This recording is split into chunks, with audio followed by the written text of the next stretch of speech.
my wife, who's a scientist, she's a mathematical physicist. We made sure that both our kids were scientifically literate at an early age. By age 13, certified. So at that point, I said, I don't care what grade you get from now on. I don't care. I know no one will exploit you for your lack of curiosity and knowledge about the objective universe. Mm-hmm. And, we'd be at a dinner party and they're in middle school, right? And someone says, oh, I had a bad day because Mercury was in retrograde. And my son would say, what actually happened to you today? Has that happened on days when it was, they know how to ask questions, okay? By the way, if you just reject what someone says outright, that's as intellectually lazy as it is to accept what they say outright. Mm-hmm. What's harder, but I think more fun, is lining up a series of questions to probe the statement, to explore what is going on in the thoughts and in the claims of the person with whom you're conversing. So if someone says, I have these crystals, you rub them together, it'll heal you. My kids would say, what are the crystals made of? And what tests have you made for this? And could the healing have been explained in another way? And in what way are and they start asking these questions, and then the person will probably just walk away because they would not have the answers to all of them. And then, remember I said, if an argument lasts more than 5 minutes, then both sides are wrong. The person, there's no place for that to go. To the truly curious person. Here's another interesting fact. Crystals represent the lowest energy state of the atomic or molecular configuration that it's comprised of. The lowest energy state. So people say, I have crystal energy. No, you don't. You have the lowest energy state of that silicon dioxide that you're calling quartz. There's no energy you're going to take out of it. It is in its lowest energy state. These are people who have never had chemistry. And as an educator, I don't want to make fun of this, but when people think they know something and are audacious about it when in fact they don't, that makes it much harder for an educator to break through. Horoscopes. Yeah. Well, I've got some stats for you here, Sure. Neil. Surveys find that roughly 80% of Gen Z believe in astrology to some degree. Mm-hmm. 72% of those Gen Z and millennials allowed astrology to influence major life decisions like romance, health, work, mm-hmm. and education. And many Gen Zs now are checking their horoscopes weekly. Yeah, we live in a free country, so I'm not going to try to stop them. What would be sad is if that number got to 100%, and then you wouldn't be generating scientists or engineers or people who the objective truths of the world matter. And then the civilization just goes back to the cave, where everything that happened in the natural world was mysterious, created by forces beyond our knowledge and understanding. And this is the title of one of Carl Sagan's books, The Demon-Haunted World. Science as a Candle in the Dark. That was the subtitle of that book. So if you want to think you're not in control of your fate because the sun, moon, and planets are, it's like I said, it's a free country. Is there anything that you've learned that the universe does to influence us? Yeah, the sun rises and I wake up because I want to be awake during the day. Yes. That people aren't. Yeah, the tide comes in and I move my beach chair back because the tide came in. Yeah, there are things that influence my behavior. Yes. But it's not much more than that. Earth is tipped on its axis, so we have seasons. I buy coats and wear them in the winter. That influences my behavior. What's your star sign? Well, I once had someone take a class of mine at the Hayden Planetarium that I taught on astrophysics. And at the end, she, like the second to last class, she came and said, oh, thank you. Thanks for the class. I'm enjoying the class, but I want you to know I'm an astrologer and I'm taking the class so I can cast horoscopes better. So I said, it's really working for you? She said, yeah. She said, for example, what's your horoscope sign? And I said, shouldn't you be able to figure that out? If all this works, and you cast horoscopes, you ought to tell me what my sign is. She said, okay. She said, are you Gemini? I said, no. Cancer. I said, no. It must be Leo. I said, no. 8 horoscopes later, she gets the correct answer and says, I knew it. So I'm simply saying that her 9th guess out of 12 was correct, and she declares, I knew it. Why do people want to believe in things like this? I think they want the world to still have mysteries, because mysteries are beautiful things. However, the world still has mysteries. They're just different mysteries from whatever there used to be. And so follow the mysteries where they take you. And there's another branch of all of us who must have answers to every question, because they're not learning to love the questions. They only want to love the answer. So they say, what was around before the Big Bang? I said, I don't know. We got top people. Something had to be around. I said, I don't know. Must have been God. So there's their answer. Then they're happy. What happens after death? Well, it looks like you rot in the ground, but otherwise, and that's what physics, it's got to be something, your soul. I said, there's got to be God, heaven. Okay, that's their answer. They've got their answer. And if that's your answer at every turn, you're not as good an investigator of the unknown, because you just invented the answer to the unknown. You're content. What is dark matter? I don't know. We got top people working. Is that the spirit of God? Okay. Then that person won't walk into a lab to continue to study what dark matter and dark energy is. I don't mind if you want to say it's God, but don't let that stop your curiosity. But if you say it's God and then you're done, then you're not very useful in the lab. Those people seem to be happier and healthier, though, which is the surprising thing. Religious people. Well, again, so it could be because they believe there's a God that tells them who to sleep with and where to eat and how to pray, or because they have a regular dose of community. I don't know that those are completely separable variables. There are people who they love and care about that they see every week, which is not happening with so many people today. Do you think you would be happier if you believed in God? I'm a pretty happy guy. Do you think you'd be happier? I don't know. I've seen very happy people in celebrating their version of God. But then there are other people who are really happy in their version of God. And here's the problem. Deeply religious people typically find other religions. Deeply religious people will declare for themselves and others in that religion that all the other religions are false. False. And if not false, just make preposterous claims. It is so obvious to them how false all the other religions are. Now you go to this religion. It is obvious how preposterous the rest of the religions are. You go around religion to religion. And so what's really going on here is devout people in so many of these religions are atheists to every religion but their own. Every religion but their own. Okay? How can a mountain have moved to Muhammad? That can't be. Okay. Oh, but yes, the creator of the universe impregnated a woman in the Middle East 2,000 years ago. That's more believable than anything in the Quran for this person. Okay? And then the Jews, he's saying, Jesus is the son of God? What are you crazy? Where'd you get that from? He's a good Jew, nice prophet, but son of God, you're going too far. So everybody's saying what's not true. So they're atheists for every other, they just don't believe any other religion. Whereas an actual atheist just has one more religion to that category. It's your religion. The atheist agrees with you that all the other religions are preposterous in their claims. But they also think your religion is preposterous. And people don't accept that. It doesn't land well. So I don't have any problems with people being religious. I don't have any issues with that.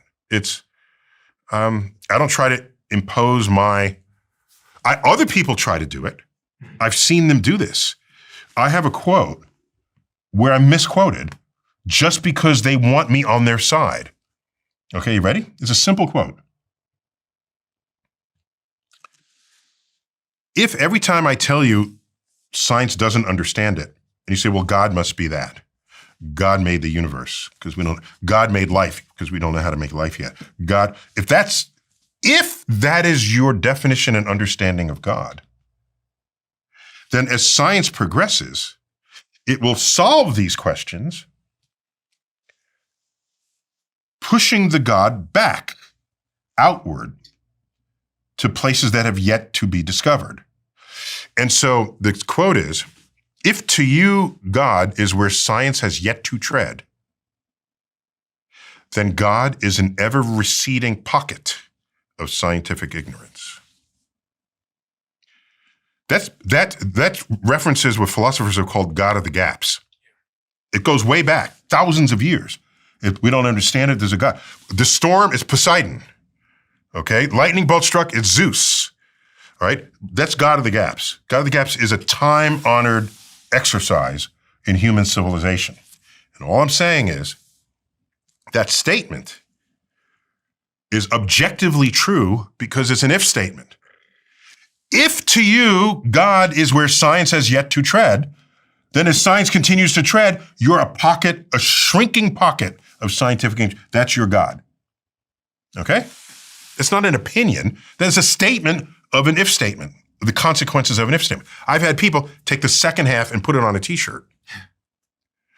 God is an ever-receding pocket of scientific ignorance. Neil deGrasse Tyson. That's not what I said. That's half of what I said. And that's only true if to you, God is where science has yet to tread. But to pull that out and make that the truth? No. I would never make such a statement. Ever. You're 66, right? Hang on. Hang on. I will be 67 in a month. Okay, so you're a month from this recording. So I'm 33. Okay. Half my age. Exactly half. I was wondering, you're a very wise man. What is the advice that you wish someone had said to you at 33 that you could give to me now? I have no such advice, and I'll tell you why. If you're alert and you're smart, alert meaning you notice things and you're smart and you learn,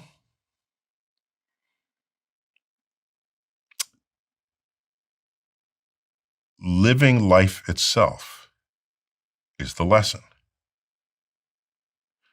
So a version of what you just asked is, given what you know today, what would you tell yourself if you met yourself when you were 15, 20, 25, 30, whatever? And I said, I wouldn't tell him anything. Because if I gave a bit of wisdom, I said, you're about to do that, but don't do that. Okay? There's no better lesson than doing something and learning that you shouldn't do it. That's the best lesson. We don't live life because there's a list of things that other people said don't do. You're going to explore your life. That's what you're going to do. And some things are great and some things you don't want to do again. Some things you're bad. That's where the wisdom comes from. You earn it. It's the strongest kind of wisdom you can have, provided you learn from a mistake. If you're just an idiot and you just keep making the mistake, my advice for you is don't make the same mistake twice. But you don't need me for that. So you'll make a decision about this podcast or some business decision. And no, it didn't turn out right. Here's a better example of this. You ready? This is a very American kind of story I'm about to tell. Immigrant comes over, back when that was a thing you could do. Comes to the United States, and they work hard, very hard working.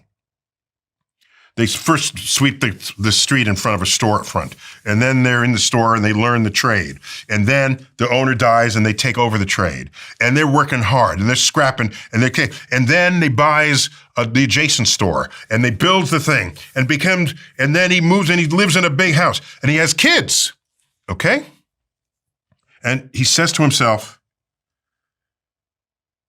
when I was your age, I had to scrounge for food and I had to sweep things.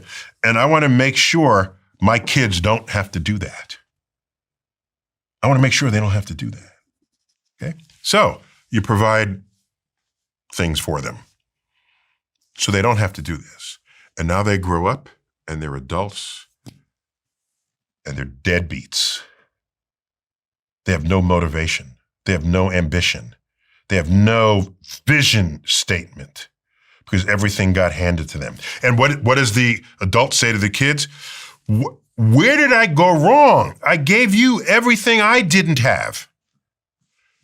That's where they went wrong, because they gave the kids everything he didn't have. And what made that person was what they struggled, the decisions they had to make, the decisions they got right, the decisions they got wrong, who they met, how they treated people.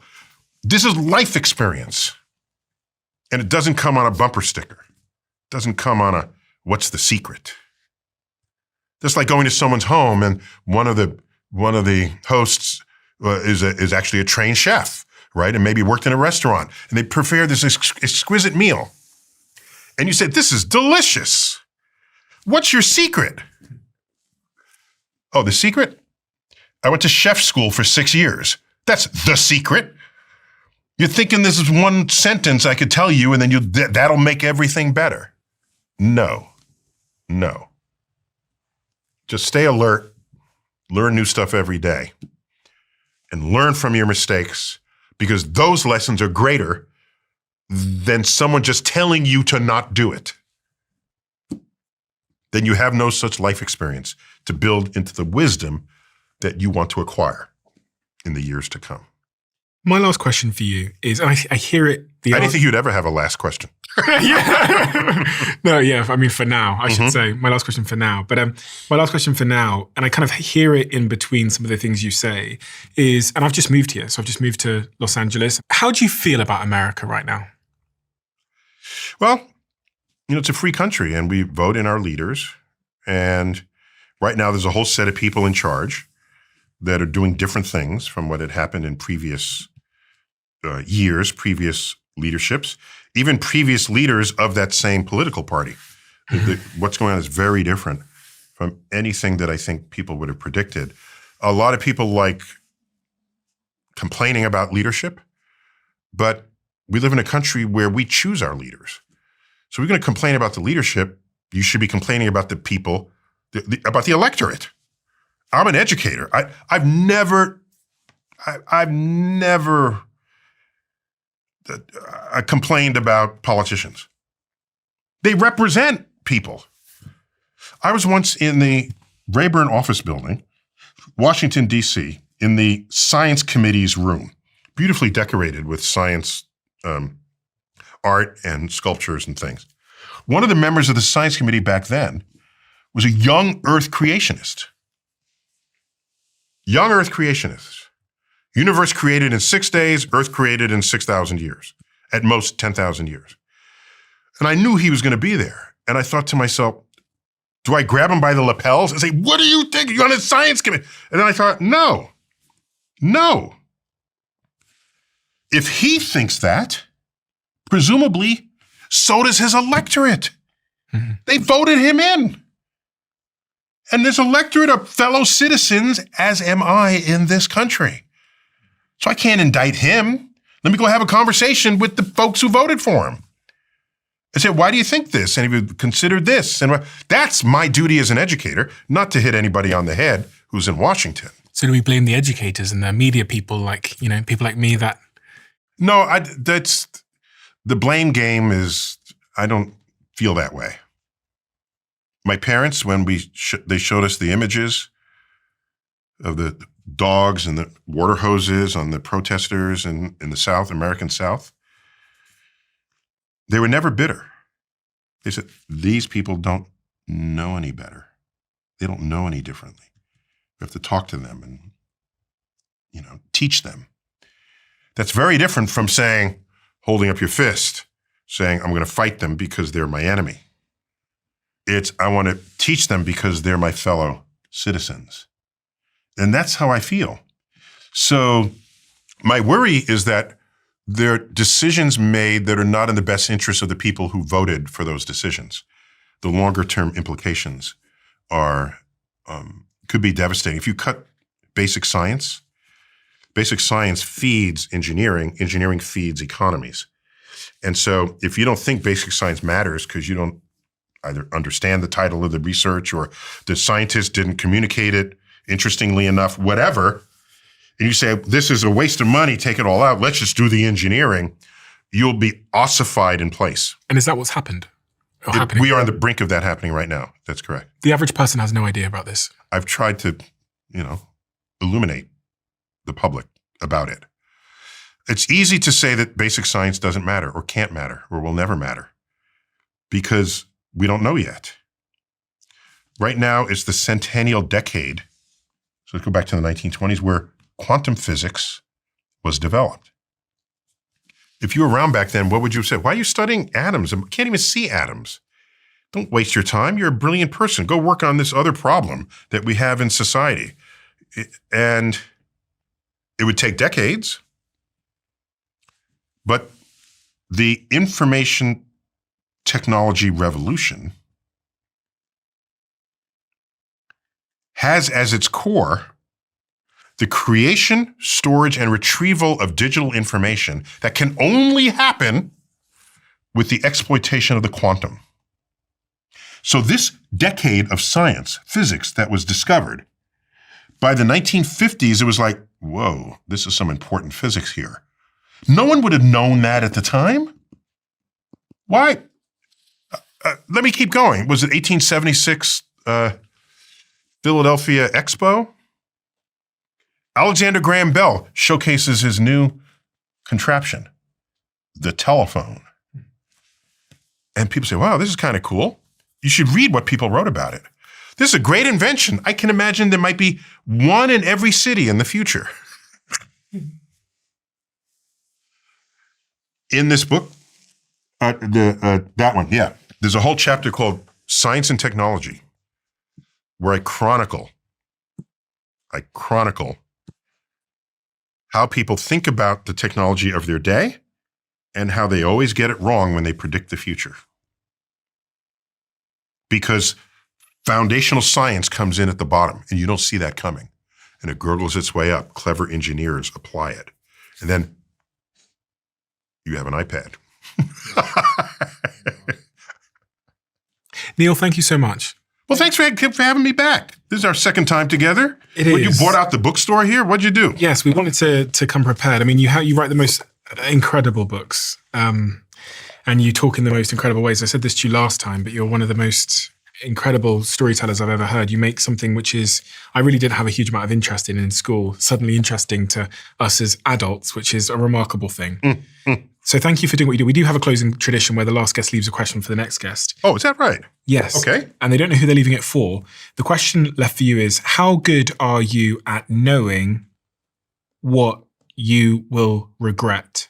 And is there anything you do regret? Yeah, I think regrets are things that you only realize when it's too late. Otherwise, you would have preempted it and not have to regret it. So I don't know that I'm any better than anyone else at it. Because if you're good at it, you'll never be in a position to have to do something that you would regret. The fact is you went past something that you did and said, damn, I shouldn't have done that. I got to regret that. So to be good at knowing in advance that you're going to regret something, that's almost an impossible scenario. If I'm good at seeing it, then I would never have to regret anything because I would have preempted it. So for all of us, the fact that we have regrets is we moved past something that we did. It was like, damn, I regret that after the fact. Do you have any regrets? I was in college, I majored in physics, and I think I was a junior. There were students that came in from other schools for a summer program. Mm-hmm. Okay, high school seniors, I think they were. They might have been freshmen in their college, but I think they were high school students. And I was not a mentor, but I would guide them in these research projects. Then at the end, we had to write an evaluation of them. And as one student, I wrote an evaluation that was accurate, but unnecessary. I said, he pretends he knows things that he doesn't, and he's faking this? And I didn't yet know how to speak encouragingly about someone, separate from just speaking factually about someone. So is that an art? Is it a science to do that? I don't know, but I know I didn't have it at the time. I just simply described what I saw. And I said, this is not going to work. It was very deflating to him. Mm-hmm. And considering that at the time I'm majoring in physics at Harvard, he's coming from some high school somewhere, and I'm a Harvard student telling him that, he ain't shit. And I should not have done that. Did he contact you later? No. He might have taken up another field. I don't know. But so I regret that. But it would take me 4 years to even realize that that was a regrettable thing, because I didn't know how to, as an educator, you want to encourage people. You see where the weaknesses are and figure out ways to have that person eradicate them, improve upon them, rather than just say, this is not working, go home. Why so I regret that. And that's probably the thing I regret most in life. Really? Yeah. Because it was, who knows what consequences that has on that person's life. And you remembered that? Oh, yes. Oh, my gosh. Yes. How do you remember that? Because you write it down in his report card or whatever, or his assessment. Time goes on. Does something happen for you to think back to what you wrote? Well, I've written many letters of reference for people, more than I can count. Mm-hmm. So I think every time I write a letter of reference, I think about how I could have written that letter back then. So that's a regret. And I live with that. I can see you live with it. Yeah. So I think I made up for it. Just in how many people, and there are other people who needed help. And so you find out how they can improve it and advise on that so that everybody lifts up. That's how you make a better world. And it goes back to what you said at the start you wanted on your tombstone, which is certainly something you've already done in droves. More so than I think anybody. So you tell me I can die now? Is that what you just said that? Or you can go on holiday. It's up to you. But thank you so much for being who you are. You're a huge inspiration to me. I know Jack is a mega fan of yours as well, and loves your work. And you're both the reason that I let go of my religious belief at 18 years old. And don't blame me for that. I don't want you to lose your religion because of me. No, but I just said this. I let go of my religious belief at 18 years old, and I became atheist agnostic. Then I became really agnostic. But then I kind of fell in love with the universe. And I fell in love in the universe because of you and because of Cosmos, which is one of my favorite things ever to watch. And I found all the curiosity and awe and magic that I needed to find by reading your work and watching the wonderful movies that you've made. So thank you so much for that. Well, the universe is a rich repository of spiritual fulfillment. Yeah. If I may. Yes, to say the least. Yeah. Wow. And your book is exactly that. I highly recommend everybody goes and checks it out. It's out on, I think it's the 21st of October. Oh, yeah. The next installment in Merlin. Yeah, yeah. In October. Yeah. I'll link it on the screen. Thank you. Link it below. Highly recommend. It's called Just Visiting This Planet. So I lied before. I can give you some advice. Please. Ready? Yeah. This is 67-year-old advice. Yeah. At no time should you overvalue your own thoughts. You should allow yourself to be humbled daily with new ideas that challenge any or everything that you currently think. That's wisdom, I think. How do I know who I am if I don't hang on to it? Maybe you only are who you are on your deathbed, because then you would have completed your life. You're still you're work in progress. You're 33, so last year when you were 31, you would have lived your billionth second. Okay, and if you lead a healthy life, you should get 3 billion seconds out of it. You get to 93, at least that. So time passes. If you learn something new every day, that forces extra context for extra perspective new perspective on whatever you knew yesterday. You have to stay open to that. And I read old science books because I watch people's confidence that they had in what they thought they knew. It can be embarrassing in some cases. Yeah. And it's very humbling to look back at people writing about their own world. There's a book from 1899, the guy said, on the sun, and it says, we've learned so much about the sun in the last 3 years, I had to up the edition of the book I wrote 3 years ago. And I'm saying, you don't know shit about the sun, okay? In 1899. But he's feeling it. He's feeling that joy. And so it keeps me humble on the frontier, on this perimeter of ignorance, because there's way more to discover than anything you've already learned. Maybe that's the antidote in medicine that society needs right now too. I think so, because everybody is running things thinking they know better than everybody else.